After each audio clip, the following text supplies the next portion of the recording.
তুমি তোমার প্রয়োজনীয় অর্থ অলংকার পেয়ে যাবে, কিন্তু তার জন্য তোমায় একটি কাজ করতে হবে। বলুন মহারাজ, কি কাজ আমায় করতে হবে?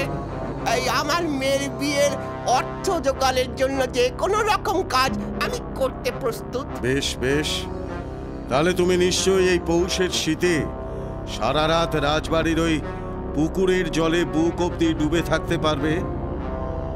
বলো বলো, চুপ করে গেলে কেন? বলি ভয় পেলে নাকি? ভয় পাবো কেন? হ্যাঁ মহারাজ, পারবো, নিশ্চয়ই পারবো। বেশ, তাহলে আজ রাত্রে চলে এসো, আমরা তোমার জন্য অপেক্ষা করব। কিন্তু যদি না আসো তাহলে কিন্তু কাল সকালে পেয়াদা পাঠিয়ে তোমায় ধরে নিয়ে এসে বন্দি করে রাখবো, মনে থাকে যেন। মনে থাকবে মহারাজ। এখন আমি তবে আসি।